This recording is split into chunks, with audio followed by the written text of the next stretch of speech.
अगर आप एयरफोर्स में जाना चाहते हैं भारत माता की सेवा करने, तो एयरफोर्स मेडिकल असिस्टेंट जो आप अपने सपनों को साकार कर सकते हैं, वर्दी पा सकते हैं। एयरफोर्स मेडिकल असिस्टेंट का एग्जाम पैटर्न है 12th पास में किसी भी सब्जेक्ट होना जरूरी है। इसमें कौन कौन सा सब्जेक्ट पूछ जाते हैं? सबसे पहले इंग्लिश पूछ जाता है, 20 क्वेश्चन होते हैं इंग्लिश के, रीजनिंग 15 क्वेश्चन रीजनिंग के होते हैं, मैथ 8 क्वेश्चन पूछ जाते हैं, जीके जीएस 7 क्वेश्चन पूछे, टोटल 50 क्वेश्चन पूछ जाते हैं।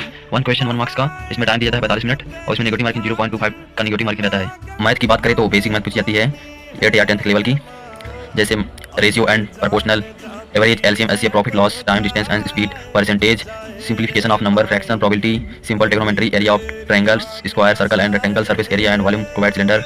जीके की बात करते हैं, जीके की बात करते हैं हम लोग, जीके जीएस का। इसमें पूछा जाता है सामान्य विज्ञान में कुछ क्वेश्चन पूछे जाते हैं 9th 10th लेवल के, और सिविक्स इसको हम बोलते हैं हिंदी नागरिक शास्त्र, जियोग्राफी इसको हम बोलते हैं भूगोल, करंट अफेयर जिसको हम बोलते हैं स्टैटिक जीके, और हिस्ट्री इतिहास, बेसिक बुनियादी कंप्यूटर, कुछ क्वेश्चन कंप्यूटर के बारे में भी कुछ पूछा जा सकता है, जिससे बुनियादी कंप्यूटर संचालन और स्टैटिक जीके बहुत थोड़ी इंपॉर्टेंट है। इसके हम सिलेबस की बात करें तो इंग्लिश का सिलेबस 10 में 4 पैसे दे दिए जाएंगे, और ग्रामर रहेगा। ग्रामर में subject, verb, contact, forms of verb and error in this use of verb, it sequence of tense and errors in the use of tense.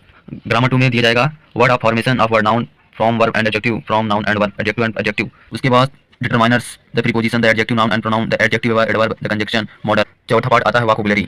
Vocabulary में आपको दिया जाएगा synonyms and antonyms, word, word substitution, spelling, pitfalls, simple idioms, phrase, word often confuse, selecting the correct word, fitting in the sentence. उसके बाद direct indirect narration जिसको कहते हैं, command and request से statement, variety test, question, various form of question, tense, voice, passive voice को बोलते हैं, change required under tense, other condition for transformation, active passive, the preposition, modal, auxiliary, infinitive, particles, jumbled sentence. Reasoning verbal and non verbal, जिसमें पूछा जाता है series competition, distance and direction sense test, mathematical operation, number ranking, time sequence test, classification जिसको हिंदी वर्गीकरण बोलते हैं, interesting the missing, blood relation जिसको हिंदी में बोलते हैं रक्त संबंध, coding decoding, flocks, logical venn diagram, tallest youngest relation, alphabet test, analogy सादृश्यता, non verbal reasoning, logical sequence of word, seating arrangement, बैठक व्यवस्था जिसको बोलते हैं। रीजनिंग थोड़ा प्रैक्टिस करने की जरूरत है और रीजनिंग बहुत सरल पूछी जाती है। धन्यवाद।